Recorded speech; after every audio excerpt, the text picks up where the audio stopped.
Welcome students. In this session we will see how to prepare for the entrance exam. Now preparation for 12th standard and preparation for entrance exam have two similarities and three differences. The similarities are like this. For preparation of both the exams, you need to read the textbook thoroughly. Your entrance exam paper will be also based on 12th standard textbook, and no question will be asked whose answer cannot be obtained from the textbook.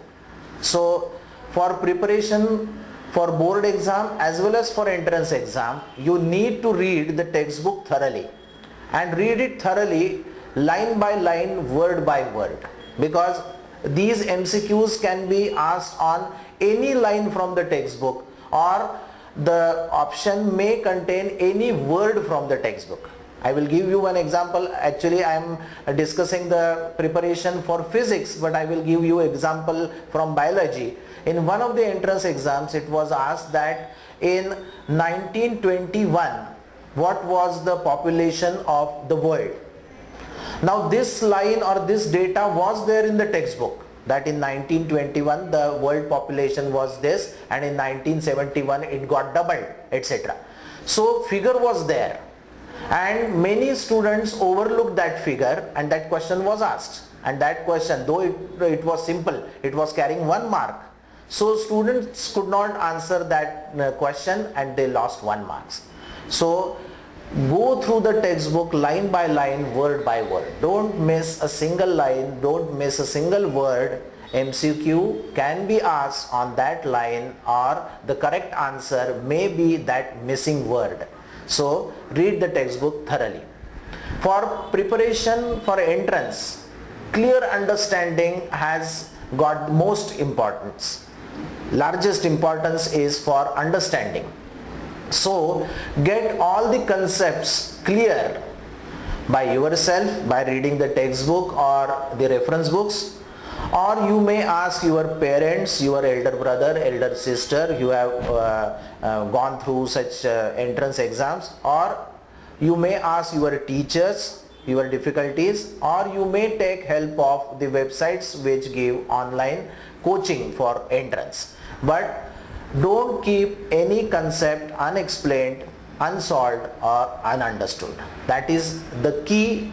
Even though you solve less MCQs, that will be okay, but don't keep any concept unsolved or unexplained, ununderstood. That is the important point.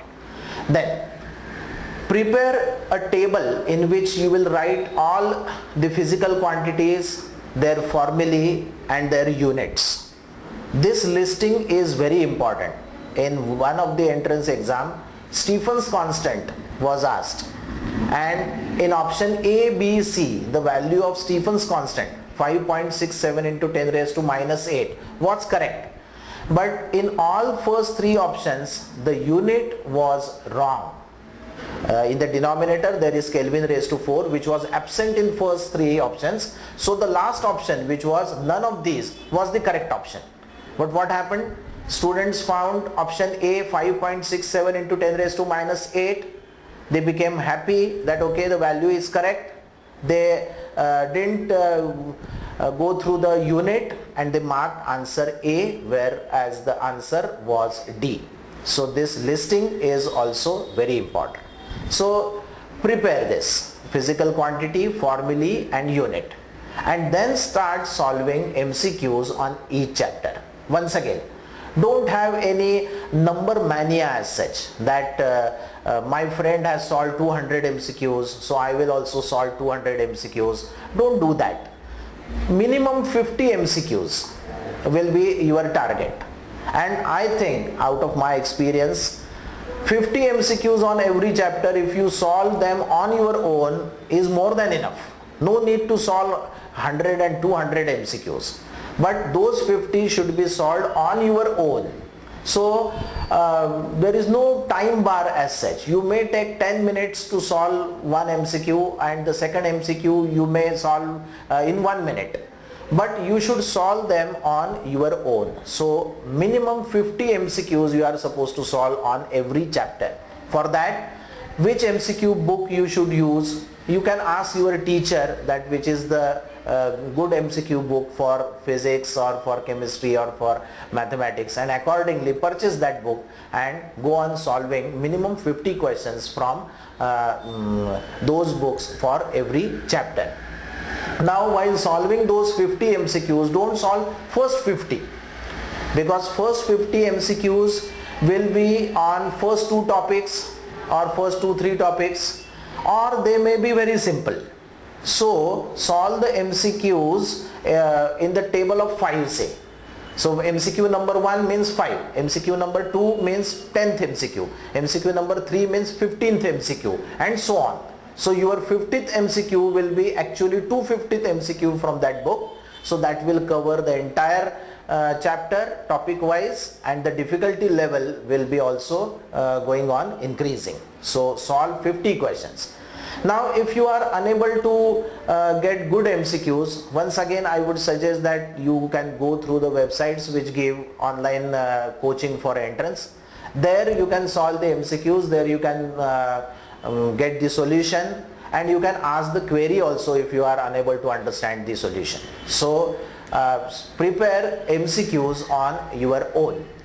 Then develop mathematical techniques. For physics it is very important, because in JEE you are going to get 2 minutes for each MCQ, or in NEET or for CET you are going to get 1 minute or even 54 seconds to solve each MCQ, and in that time you are supposed to read the MCQ, then you have to remember the formula, you have to substitute the values, you have to calculate the answer, and you have to mark the correct answer. Now where you can save time? Calculation.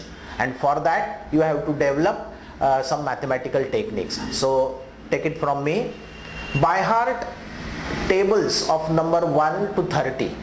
By heart tables of 1 to 30 numbers. Squares of the numbers from 1 to 30. Square roots of the numbers from 1 to 30.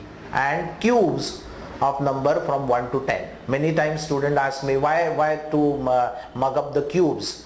In the chapter gravitation, in the formula for period, we have to take cube of the radius of the orbit. There it will be useful.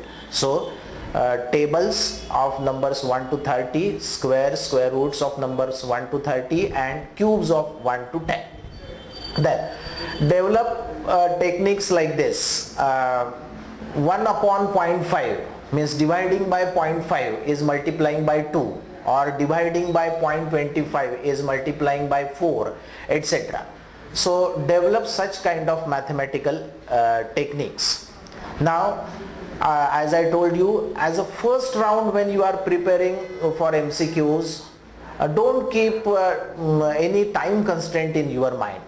Take whatever time you need, but still don't waste even half an hour for one MCQ. So usually I say that for physics, chemistry, mathematics, if you are unable to get the correct answer within 5 minutes, keep that MCQ aside and ask your teacher the answer, or get a clue from your teacher and then solve it. Because if you are unable to solve an MCQ in first 5 minutes, you may not be able to solve it in half an hour also. So don't waste that much time.